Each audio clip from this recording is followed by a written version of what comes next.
Hello friends, ಇದು ನಾವು ನಿಂಬೆಹಣ್ಣು ತಗೊಂಬಂದು ಕ್ಲೀನ್ ಮಾಡ್ತಾ ಇದ್ದೀವಿ.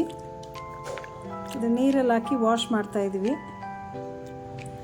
ಇದು ಏನಕ್ಕೆ ಈಗ ಮಾಡ್ತಾ ಇದ್ದೀವಿ ಅಂದರೆ,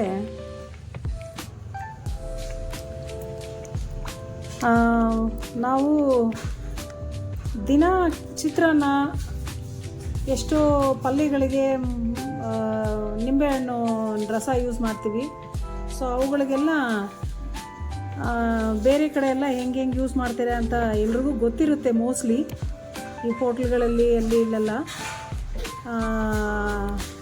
ಸೊ ನಾವು ನ್ಯಾಚುರಲ್ ತುಂಬ ಯೂಸ್ ಮಾಡ್ತೀವಿ. ನ್ಯಾಚುರಲ್ ಅಂತಂದರೆ ಏನೇ ಹುಳಿ, ಉಪ್ಪು, ಖಾರ, ಮಸಾಲ, ಫ್ಲೇವರ್ಸು, ಕಲರ್ಸು ಎಲ್ಲವನ್ನು ನಾವು ನಮ್ಮ ಫುಡ್ಡು ತಿನ್ನೋ ಐಟಮಿಂದ ಹೆಂಗೆ ನಾವು ಸೋರ್ಸ್ ಔಟ್ ಮಾಡ್ಬೋದು ಅನ್ನೋ ರೀತಿಯಲ್ಲಿ ಮಾಡ್ತಾ ಇರ್ತೀವಿ. ಹಲವಾರು ಜನ ನಮಗೆ ಕೂಡ ಹೇಳಿದ್ರು, ಈ ಥರ ಹೋಟೆಲ್ಗಳಲ್ಲಿ ಬಲ್ಕಾಗಿ ಚಿತ್ರಾನ್ನ ಅವೆಲ್ಲ ಮಾಡಿದ್ರೆ ಲೆಮನ್ ಸಾಲ್ಟ್ ಅಂತ ಒಂದು ಬರುತ್ತೆ. ಸೊ ಅದನ್ನು ಉಪಯೋಗಿಸಿ ಚಿತ್ರಾನ್ನ ಮಾಡ್ತಾರೆ, ಹುಳಿಯನ್ನು ಮಾಡ್ತಾರೆ, ಎಲ್ಲದಕ್ಕೂ ಯೂಸ್ ಮಾಡ್ತಾರೆ. ಆದರೆ ಅದು ಎಷ್ಟು ಮಟ್ಟಕ್ಕೆ ಒಳ್ಳೆಯದು ಅಂತ ಇಲ್ಲ. ಅದು it's a pure chemical. Lemon salt is a pure chemical ಅಂತ ಗೊತ್ತಾಯಿತು. ಸೊ ಹಾಗಾಗಿ ನಾವು ಸ್ಟಾರ್ಟಿಂಗಿಂದ ಇವತ್ತುವರೆಗೂ ಲೆಮನ್ ಫ್ಲೇವರು ಅಥವಾ ಲೆಮನ್ ಹುಳಿಗೆ ನಾವು ನ್ಯಾಚುರಲ್ ನಿಂಬೆಹಣ್ಣು ಸೋರ್ಸ್ ಔಟ್ ಮಾಡ್ತೀವಿ. ವಾರಕ್ಕೆ ಒಂದು 75ರಿಂದ 100 ಕಾಯಿ ತೊಗೊಂಬರ್ತೀವಿ. ಚಿತ್ರಾನ್ನಕ್ಕೆ, ಆಮೇಲೆ ಪಲ್ಯಗಳು ಮಾಡೋಕ್ಕೆ ಎಲ್ಲಕ್ಕೆಲ್ಲ ಯೂಸ್ ಆಗುತ್ತೆ. ಸೊ ಹಾಗಾಗಿ ನಿಂಬೆಹಣ್ಣನ್ನು ನಾವು ಹೆಂಗೆ ಪ್ರಾಸೆಸ್ ಮಾಡಿ ಹೋಲ್ ವೀಕ್ ಸ್ಟೋರ್ ಮಾಡ್ತೀವಿ ಅನ್ನೋದನ್ನು ಈ ವಿಡಿಯೋನಲ್ಲಿ ತೋರಿಸ್ತೀವಿ.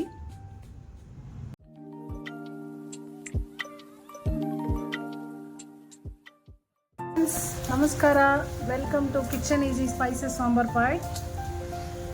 ನಾವು ಇವತ್ತು ನಿಂಬೆ ಹಣ್ಣಿನ ರಸ ತೆಗೆದು ನಾವು ಅಡುಗೆಗೆ ಯೂಸ್ ಮಾಡೋಕ್ಕೆ ಸ್ಟೋರ್ ಮಾಡ್ತೀವಿ. 1 ವಾರವರೆಗೂ ಸ್ಟೋರ್ ಮಾಡ್ತೀವಿ. 1 ವಾರ ಇಲ್ಲ, 1 ತಿಂಗಳು 2 ತಿಂಗಳವರೆಗೂ ನೀವು ಮನೇಲಿ ಇಟ್ಕೋಬೋದು. ಸೊ ಇದು ಏನಕ್ಕೆ ನಾವು ಹಿಂಗೆ ಯೂಸ್ ಮಾಡ್ತೀವಿ ಅಂತಂದರೆ, ನಮಗೆ ಕೆಲಸ ಜಾಸ್ತಿ ಇದ್ದಾಗ ಆವತ್ತಿಗೆ ಮಾಡೋಕ್ಕಾಗಲ್ಲ. ಸೊ ಹಾಗಾಗಿ ನಾವು ಒಂದೇ ಸತಿ ಒಂದು 50-100 ಕಾಯಿ ತೊಗೊಂಬಂದು ರಸ ತಗೊಂಡು ಫ್ರಿಡ್ಜಲ್ಲಿ ಸ್ಟೋರ್ ಮಾಡ್ತೀವಿ, ಬಾಟ್ಲಲ್ಲಿ ಸ್ಟೋರ್ ಮಾಡ್ತೀವಿ. ಸೊ ಅದನ್ನು ಹೆಂಗೆ ನಾವು ರಸ ತಗೊಂಡು ಸ್ಟೋರ್ ಮಾಡ್ತೀವಿ ಅನ್ನೋದನ್ನು ನೋಡೋಣ. ಹಲವಾರು ಜನ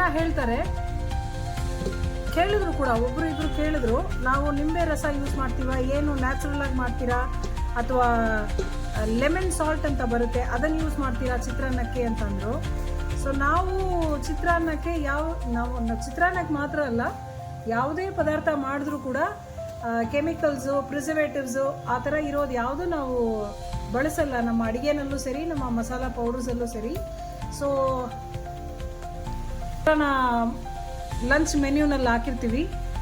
ಮಸಾಲ ಚಿತ್ರಾನ್ನ, ನಾರ್ಮಲ್ ಚಿತ್ರಾನ್ನ, ಕಡಲೆಕಾಯಿ ಚಿತ್ರಾನ್ನ, ಕ್ಯಾಪ್ಸಿಕಮ್ ಚಿತ್ರಾನ್ನ, ಟೊಮೆಟೊ ಚಿತ್ರಾನ್ನ, ಈ ಥರ ತುಂಬ ಚಿತ್ರಾನ್ನ ಯೂಸ್ ಮಾಡ್ತೀವಿ. ಸೊ ಅದೇ ಥರ ನಾವು ಪಲ್ಯಗಳು ಮಾಡಿದಾಗ ಸ್ವಲ್ಪ ಹುಳಿ ಬೇಕು ಅಂತಂದರೆ ಅದಕ್ಕೆ ಆಲೂ ಕ್ಯಾಪ್ಸಿಕಮ್ ಮಸಾಲ, ಇದಕ್ಕೆಲ್ಲ ಹುಣಸೆ ಹಣ್ಣಿನ ಹುಳಿ ಟೇಸ್ಟ್ ಬೇಕು ಅಂದರೆ ಈ ಲೆಮನ್ ಜ್ಯೂಸ್ ಹಾಕ್ತೀವಿ. ಸೊ ಅದನ್ನು ನಾವು 1 ವಾರಕ್ಕೆ ಆಗುವ ಲೆಮನ್ ಜ್ಯೂಸ್ ಸ್ಟೋರ್ ಮಾಡ್ತಾ ಇದ್ದೀವಿ ಇವಾಗ.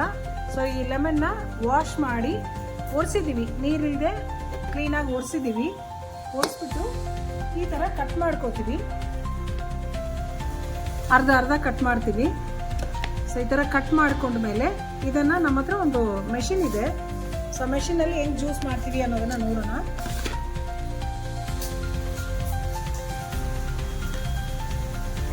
ಇದೊಂದು ಮೆಷೀನು, ಜ್ಯೂಸ್ ತೆಗಿಯೋ ಮೆಷೀನು. ಪ್ರೆಸ್ ಮಾಡಿದ್ರೆ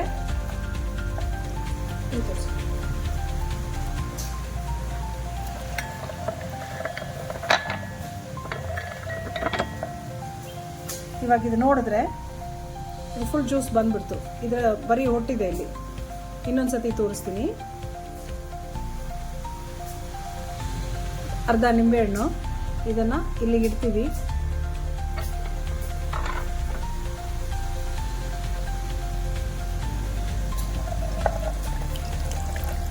ಇಲ್ಲಿ ಜ್ಯೂಸ್ ಬರುತ್ತೆ.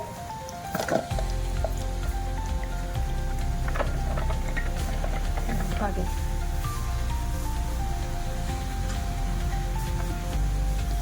ಇಟ್ಟಿದ್ದೀವಿ.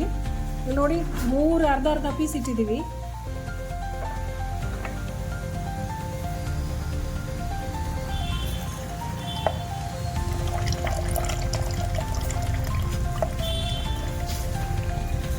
ಒಂದು 2 3 4 5 6 7 8 25 ಕಾಯಿಗೆ ಇಷ್ಟೊಂದು ಪ್ಯೂರ್ ಲೆಮನ್ ಜ್ಯೂಸ್ ಬಂದಿದೆ. ಒಂದು ತೊಟ್ಟು ಕೂಡ ನೀರು ಹಾಕಿಲ್ಲ. ಸೊ ನಾವು ಇವಾಗ ಗ್ಲಾಸ್ ಬಾಟಲಲ್ಲಿ ಸ್ಟೋರ್ ಮಾಡ್ತೀವಿ.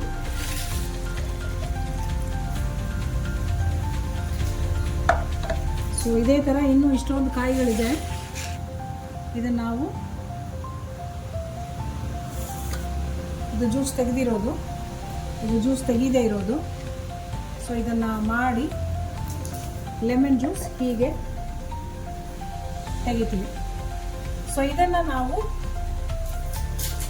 ಕ್ಯಾಪ್ ಹಾಕ್ಬಿಟ್ಟು ಫ್ರಿಡ್ಜಲ್ಲಿ ಇಟ್ಬಿಟ್ರೆ ನಮ್ಗೆ ಯಾವಾಗ ಲೆಮನ್ ಜ್ಯೂಸ್ ಚಿತ್ರಾನ್ನಕ್ಕೋ ಅಥವಾ ಬೇರೆ ಏನಕ್ಕಾದರೂ ನಮಗೆ ಬೇಕು ಅಂದರೆ ಈ ಥರ juice pure lemon juice use ಮಾಡ್ತೀವಿ. ಸೊ ನಾವು ಯಾವುದೇ ಥರ ಕೆಮಿಕಲ್ಸು ಅಥವಾ ಲೆಮನ್ ಸಾಲ್ಟು ಯಾವುದೂ ಯೂಸ್ ಮಾಡಲ್ಲ. Thank you.